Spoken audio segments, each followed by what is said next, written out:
O nosso estudo sobre a natureza do Espiritismo, nós vamos ver agora um período que marca aí 1861 a 1867.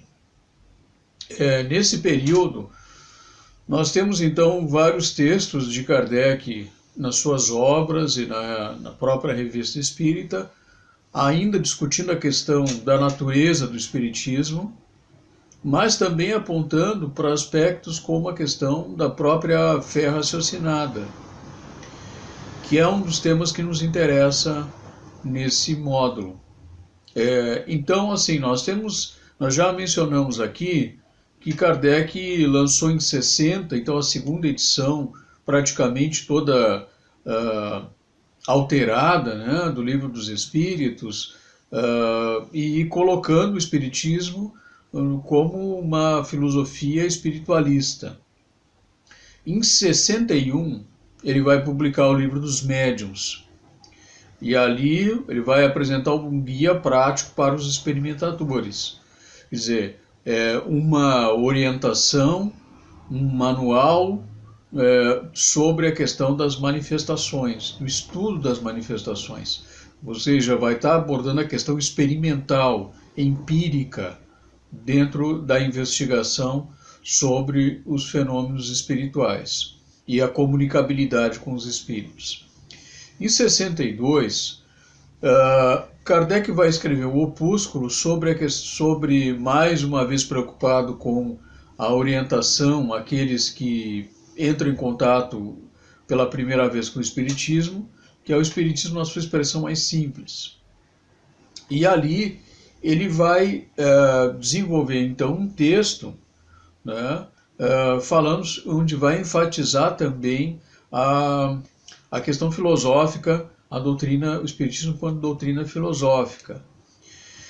Nesse mesmo ano de 62, Kardec vai ter um texto na Revista Espírita, que é a revista de abril de 62, onde ele fala das consequências da doutrina da reencarnação sobre a propagação do Espiritismo.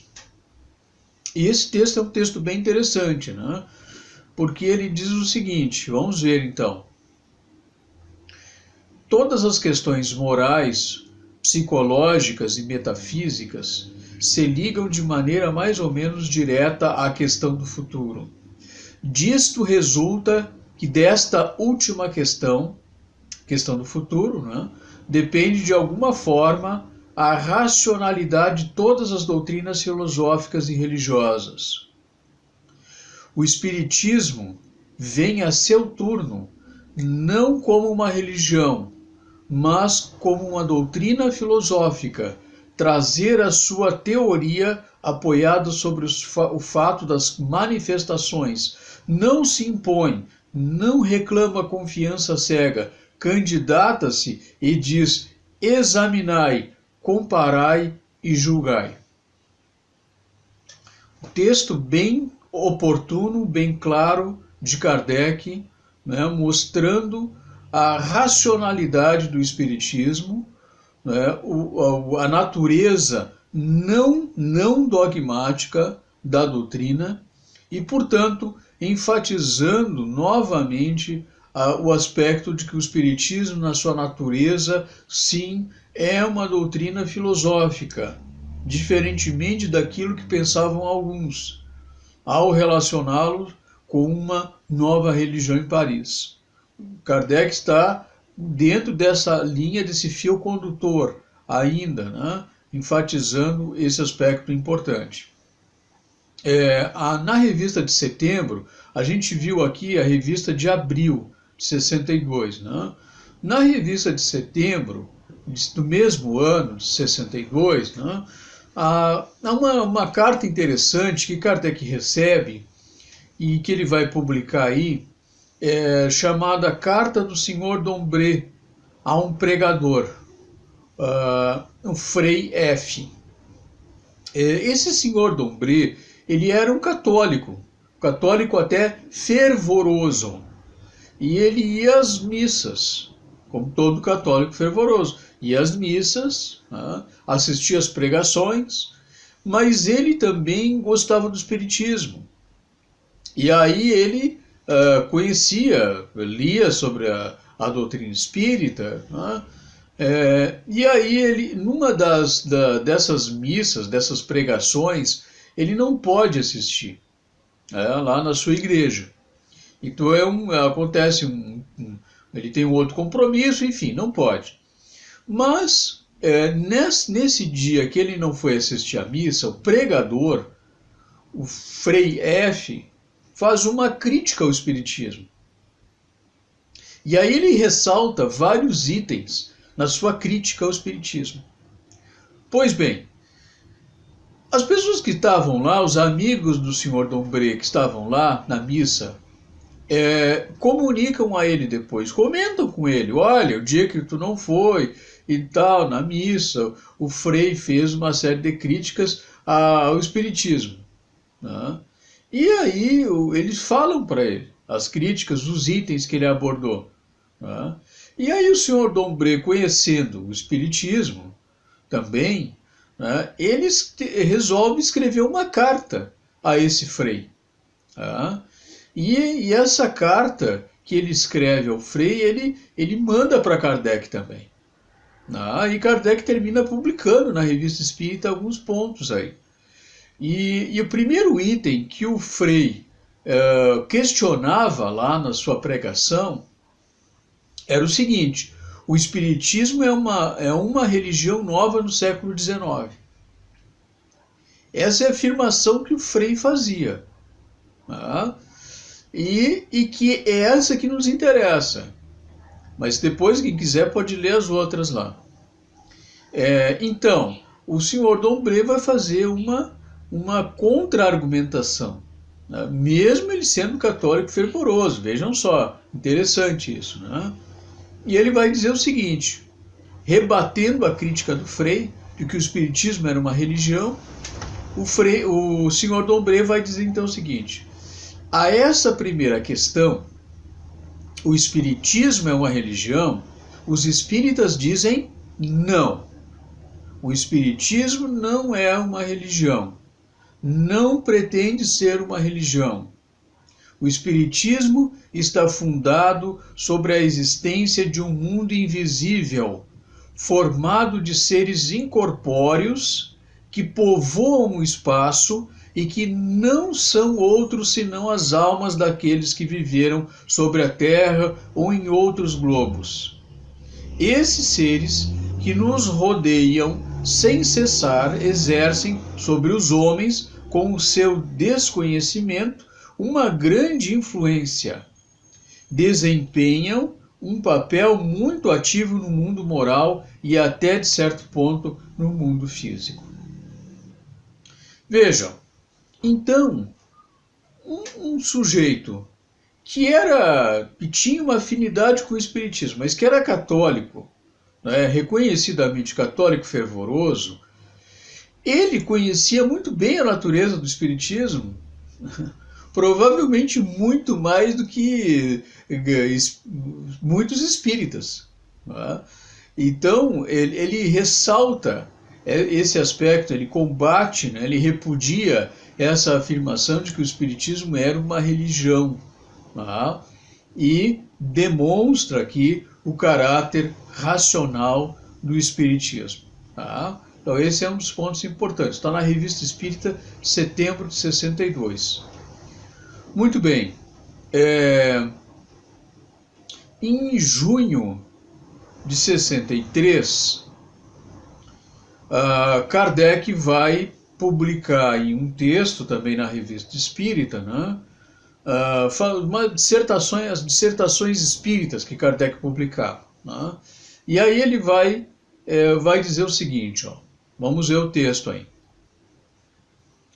Quando os homens eminentes, pertencentes às funções mais liberais, gente de ciência e de estudo, médicos, filósofos, jurisconsultos, se lançam resolutamente à busca da verdade, nas provas, nas novas vias abertas pelo Espiritismo, quando a classe militante aí vem buscar consolações e novas forças, quem entre os humanos julgar-se-ia bastante forte para opor uma barreira ao desenvolvimento desta nova ciência filosófica? Na verdade, esse é um texto de Erasto, né? Eu me referi a Kardec, né? Mas esse é um texto de Erasto, tá?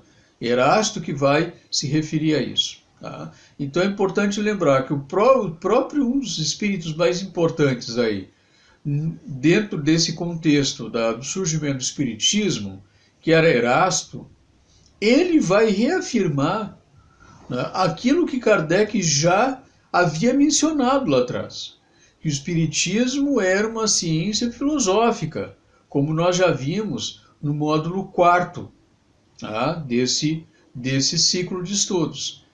Então, quem não viu, dá uma olhadinha lá no módulo 4º.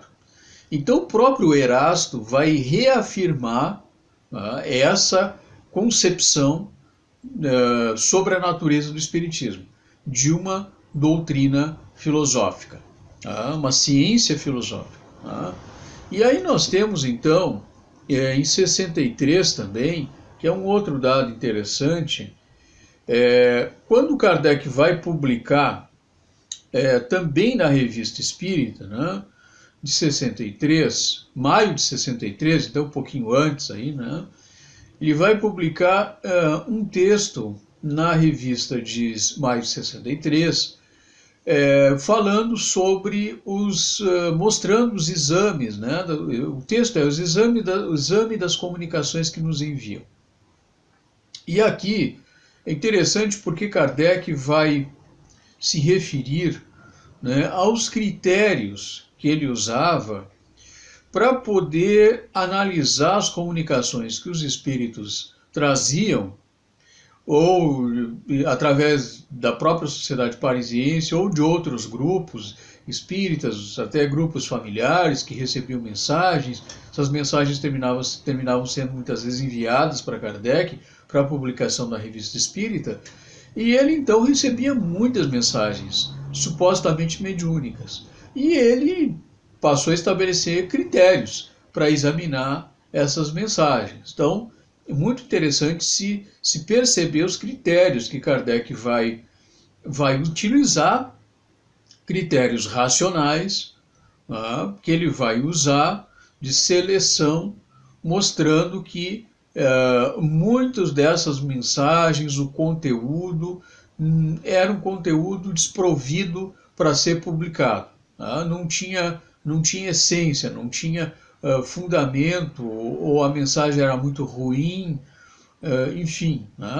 Então é interessante se observar o seguinte, ele diz lá, aplicando-se esses princípios às comunicações que ele recebeu, né, em maio de 63, Kardec então vai classificá-las, obtendo as seguintes conclusões. Aí, né?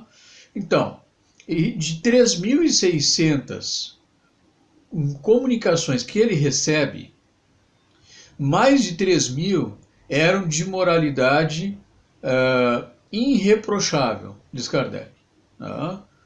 Mas aí ele vai com crivo de seleção. Desse número, menos de 300 poderiam ser publicadas.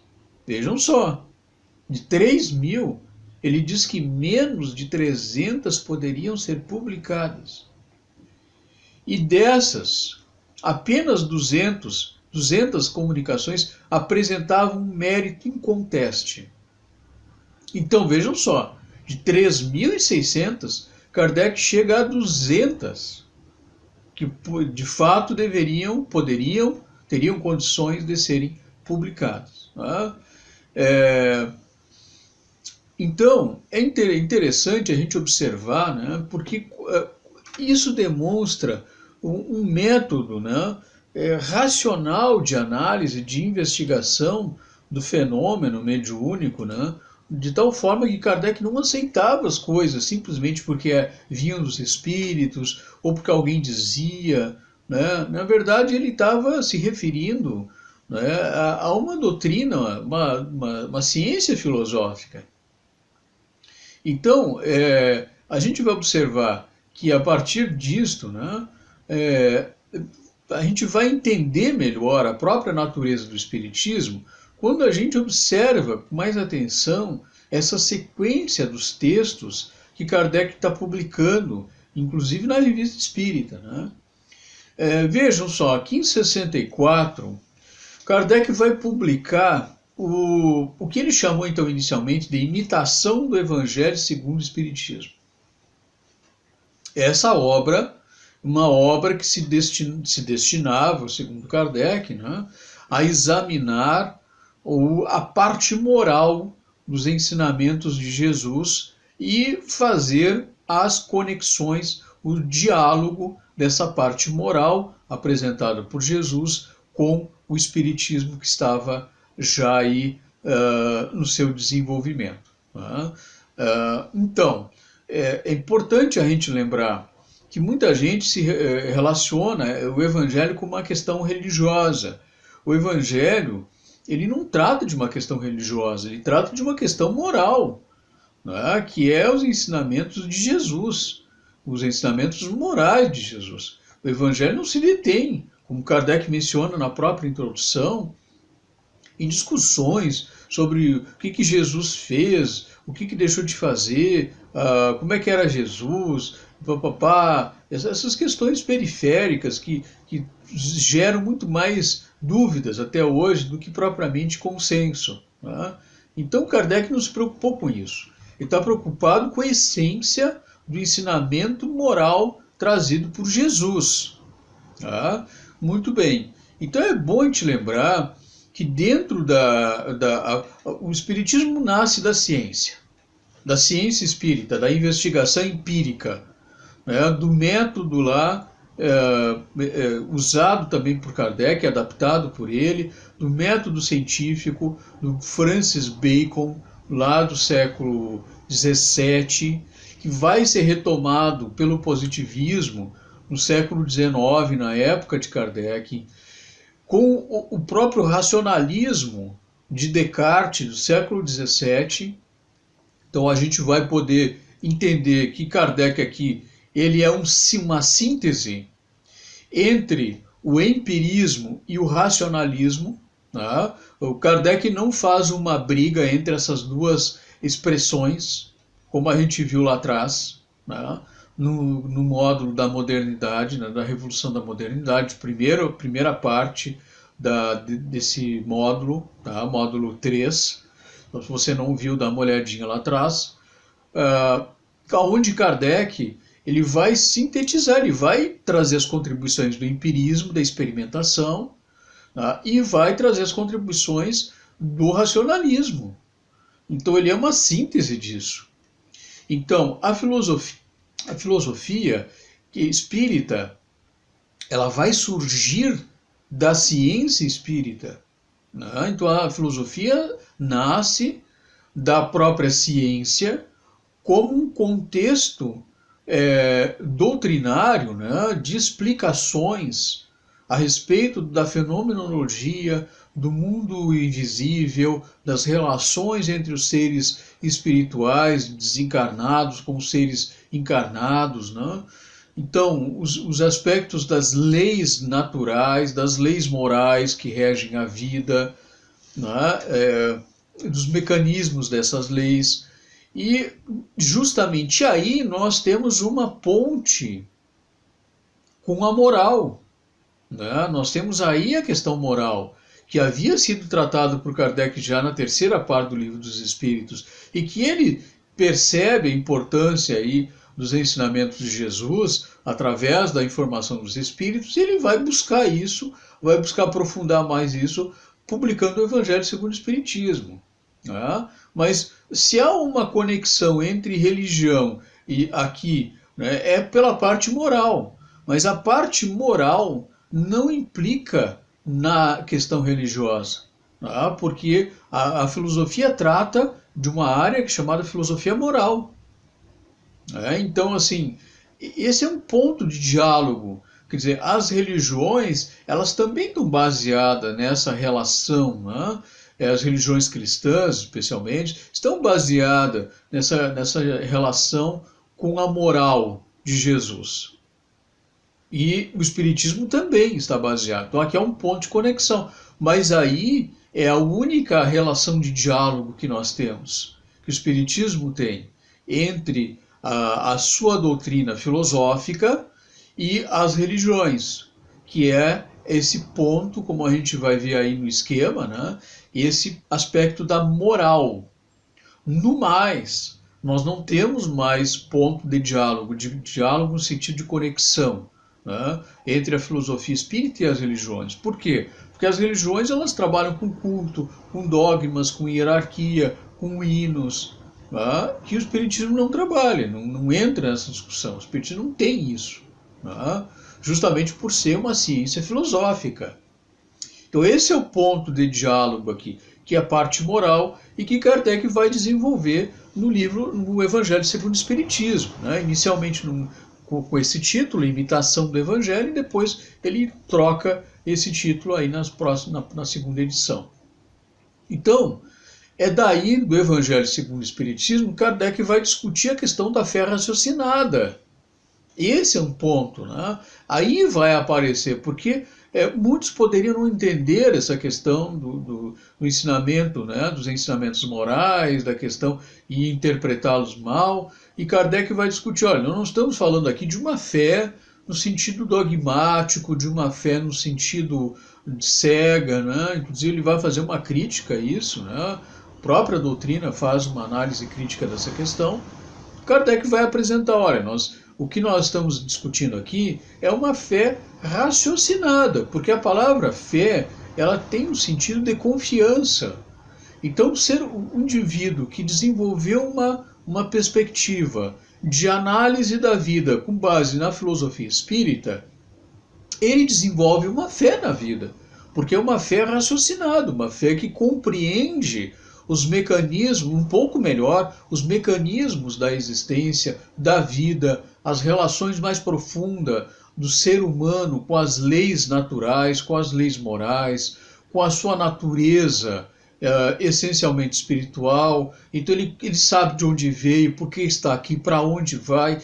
Então esse esclarecimento, né, com base dentro de uma investigação científica feita por Kardec, com base em aquilo que Kardec chamou de demonstração do fenômeno espiritual, com base numa filosofia racional que deriva de toda essa investigação, Kardec então vai mostrar, olha, não é nada estranho, né? Na verdade é uma coisa absolutamente natural que os espíritas têm uma fé raciocinada, porque é uma confiança na vida, não uma fé dogmática, não uma fé no sentido teológico, mas uma fé lúcida, uma fé mais clara e por isso mesmo mais substancial, mais inabalável, segundo a definição de Kardec no próprio Evangelho segundo o Espiritismo. Tá?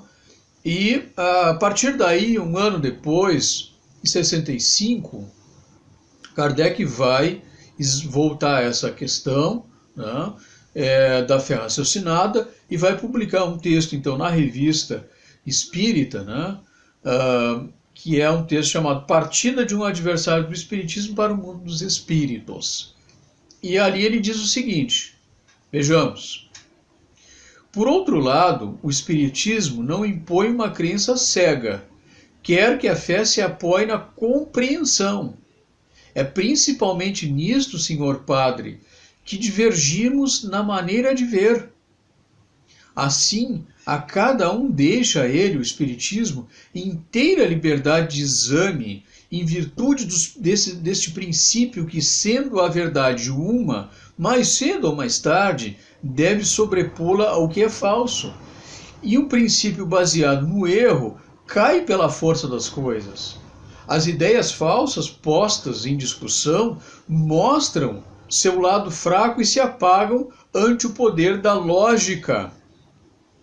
Vejam quanto Kardec está aqui mencionando, né, nesse diálogo aqui com um padre, né, novamente, a questão da fé apoiada na compreensão, tá? A fé apoiada na racionalidade, na lógica, tá? No exame, e não uma fé simplesmente ligada à crença, ligada a uma outra perspectiva que não fosse a própria racionalidade. Tá? Então, Kardec deixa isso muito claro. Nós temos ainda o exame, um aspecto que a gente precisa analisar, né? Um outro aspecto crítico que eu gostaria de fazer aqui, uma diferença entre a fé baseada na crença, a fé baseada em benefícios e a fé baseada na razão, tá? Para a gente poder, então, aprofundar um pouquinho essa questão aí.